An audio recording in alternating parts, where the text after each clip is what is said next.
Всем привет! Сегодня хочу поделиться своим новым рецептом очень классного, вкусного овсяного печенья без добавления муки. Оно получается очень хрустящим, рассыпчатым, а готовится совсем просто и легко.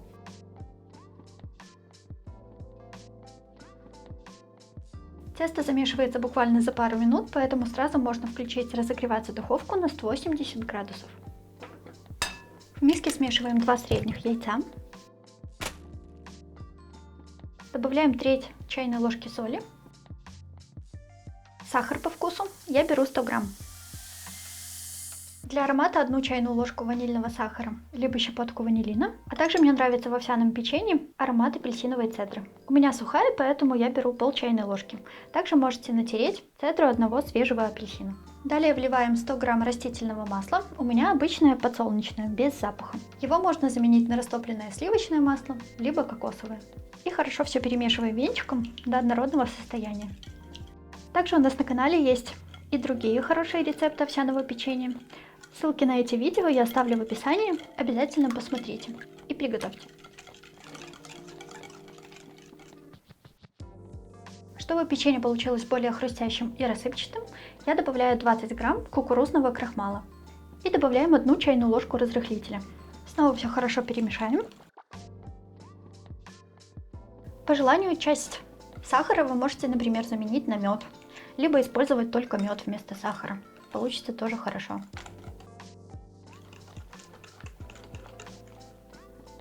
Теперь постепенно добавляем овсяные хлопья быстрого приготовления и хорошо перемешиваем.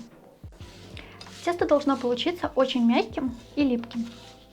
Поэтому овсянку добавляйте постепенно, так как яйцо может попасться разного размера, плюс количество сахара вы можете регулировать на свой вкус, а это тоже жидкость и также влияет на структуру.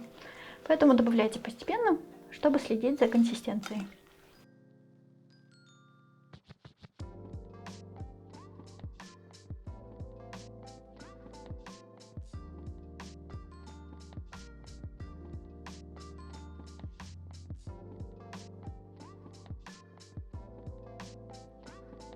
Тесто должно получиться вот такой консистенции.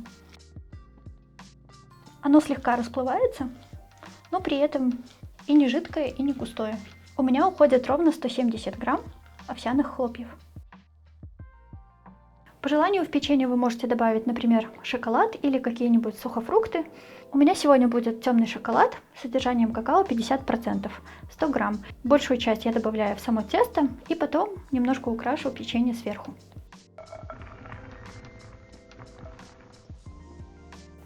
Также можно добавить какие-нибудь орешки, либо и шоколад, и орехи, тут уже на ваше усмотрение. Шоколад вы можете брать и темный, и молочный, и белый, какой вам захочется. В сочетании с апельсиновой цедрой мне больше нравится темный шоколад. Вот постепенно овсянка набухает, впитывает в себя жидкость, и тесто уже становится более густым. Поэтому сразу много овсянки не добавляйте. Вот видите, оно уже держится на ложке. Выкладываем печенье на расстоянии друг от друга, так как при выпечке оно хорошо увеличивается.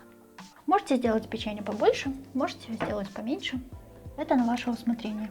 Если в качестве пергамента вы не уверены, тогда лучше его смазать каким-нибудь маслом, чтобы печенье хорошо отошло.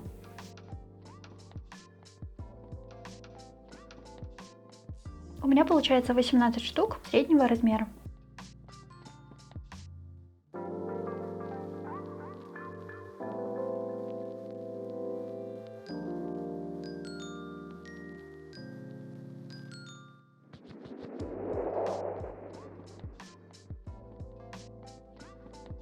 Выпекаем печенье в духовке, разогретой до 180 градусов, ориентировочно 10-15 минут в зависимости от размера. Печенье я пеку на уровне чуть выше среднего, чтобы лучше румянился верх печенья. Печенье готово, у меня оно выпекается 14 минут, так как оно достаточно большое. Если печенье будет меньше, то печься оно будет соответственно тоже меньше. Сразу из духовки печенье очень мягкое, но когда остынет, оно станет более плотным и хрустящим. Проверить готовность можно нажатием на середину. Она должна пружинить, либо, как обычно, деревянной палочкой. Она должна выходить из центра печенья полностью сухой. Так как печенье после выпечки мягкое, оставляем его остывать на противне, а потом уже перекладываем на тарелку. Если его попытаться сразу снять, то можно деформировать, так как оно мягкое и может сломаться.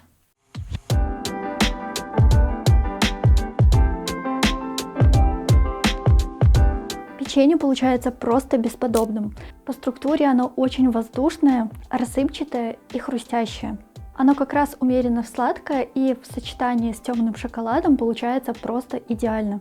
Оно очень хорошо хранится в герметичном контейнере при комнатной температуре.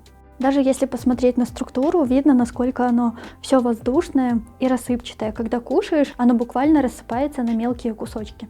Оно очень хорошо увеличивается, становится большим, но само по себе оно очень легкое, потому что внутри много воздуха. Я вам гарантирую, что такое печенье понравится и взрослым, и детям без исключения. С наполнителями вы можете поэкспериментировать, добавить один раз шоколад, а другой раз орешки или какие-нибудь сухофрукты. Но как база этот рецепт для меня просто находка. Когда я готовила в первый раз, я даже не ожидала, что получится настолько здорово. Однозначно рекомендую всем. У нас это печенье сразу же вошло в разряд любимых, так что советую вам готовить сразу побольше. На сегодня мы с вами прощаемся, готовьте с хорошим настроением, а мы желаем вам приятного аппетита!